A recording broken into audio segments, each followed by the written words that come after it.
Let's give you some staggering numbers.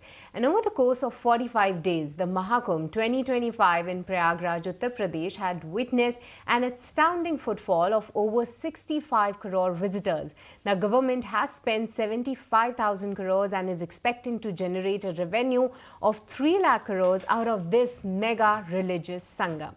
Well, that's not it. Now the grand event has finally come to an end, and we at ET now are taking stock of the Mega Mela and its multiplier effect on various industries. So not just tourism. Did the Mahakumbh finally give a Mahafillip to the Indian economy per se? Here's the Bureau report.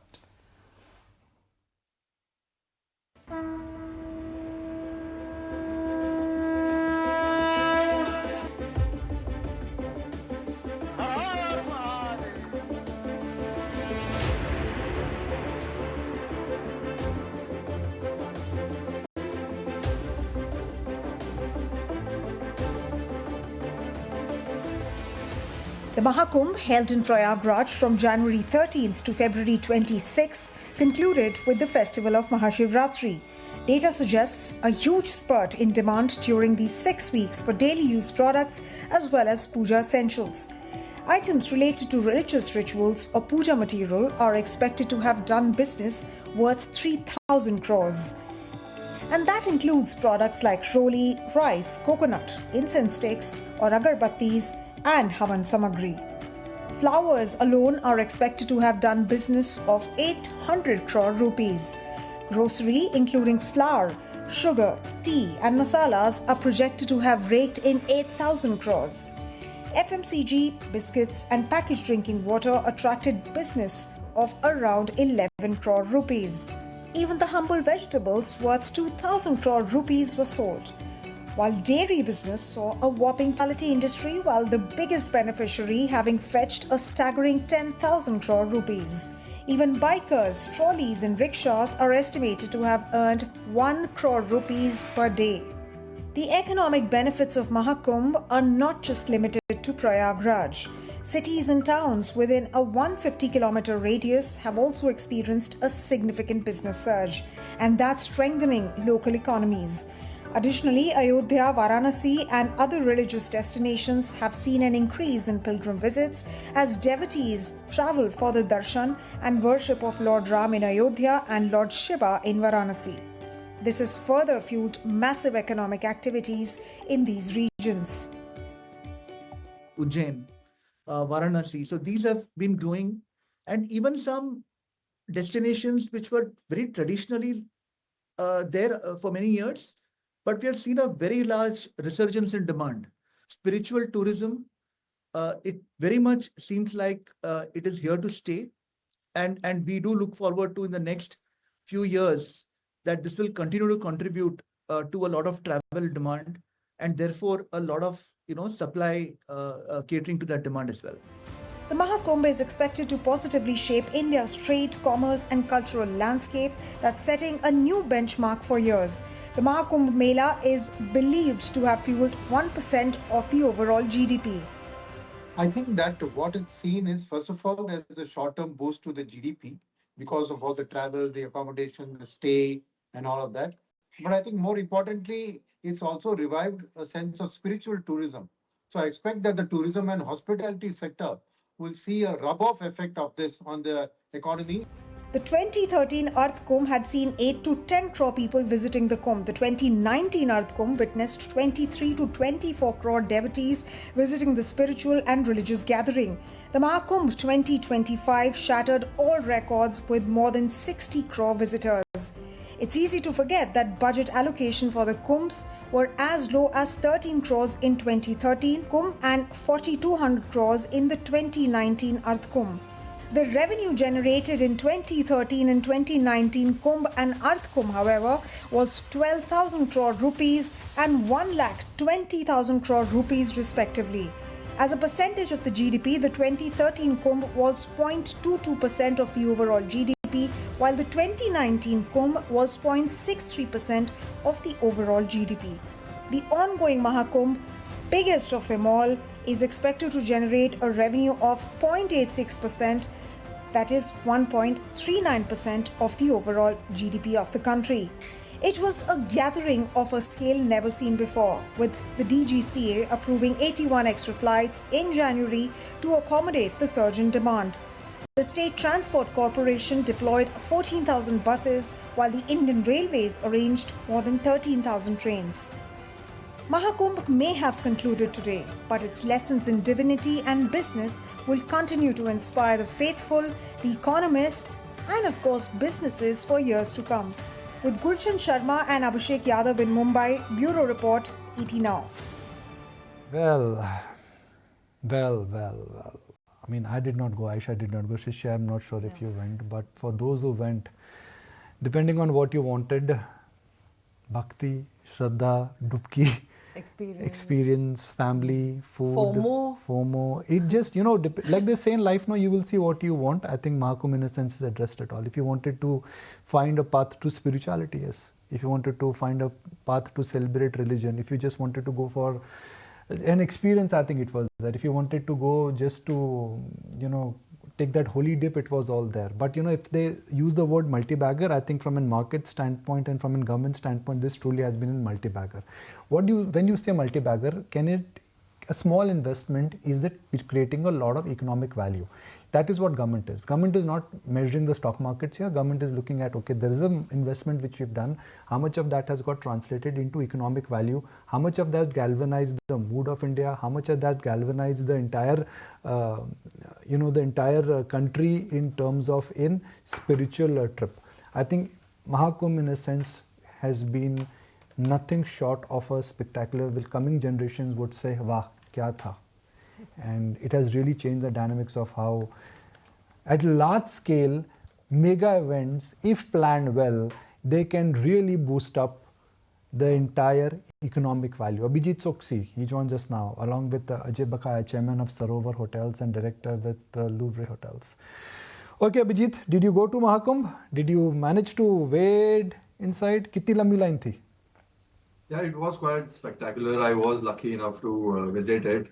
We had to walk almost 40-45 kilometers in the span of 2 days, but it was definitely worth it. And as you rightly said, kudos to the government for pulling off a 40x multibagger. These kind of returns are not even seen in option trades, right? In options also, we see in such a short span of time 4-5x, but definitely commendable at such a large scale if the government is able to pull this off. Now let's understand, we've understood the spirit, we've understood the entire spirit of religion and spirituality. Let's now understand the economic impact. Mathematically, can we put a number to it? I mean, there are all kind of numbers which are floating around, from a 2,000 crore investment which has translated into economic value of 2 lakh, 3 lakh, even 3.5 lakh. Abhijit? Right. So, just looking at briefly, like 7,500 crores worth of investment, creating a 3 lakh crore worth of economic value is nowhere seen before. So I believe that this almost 30-35x jump in economic value was created. Any event you consider in the world, whether it is the Mecca gathering or even in Brazil, the carnivals, all these are very, compared to this, it's very small compared to this event. Let me also, bring in a word from Mr. Bakaya. Of course, Mr. Bakaya is the chairman of Sarovar, Hotels, and this just has been a real big hurrah for the tourism industry, big hurrah for the hospitality industry, big hurrah for spiritual tourism. So, Mr. Bakaya, good morning. Thank you for joining us. How big was the Mahakumbh opportunity for the hotel industry in India? I think it was a big opportunity for India to start with. I don't think we've seen this level of organization before. I don't think we would even have talked about it 10 or 15 years ago. So really fantastic level of organization, fantastic management of numbers. I don't think any government anywhere could have done better. So from that point of view, a lot of cheers, a lot of claps for the administration for how they manage the numbers in the show. The industry was affected dramatically, more so in Uttar Pradesh, more so in towns and cities which offered convenient access to Prayagraj. So in our case, we have Lucknow city, and there are 3 hotels in Lucknow. We have the Sarovar Portico, which has been there for a long time. We have a Golden Tulip, and we have a brand new hotel. And all these hotels over the period of the Mahakumbh experienced demand which was twice the normal.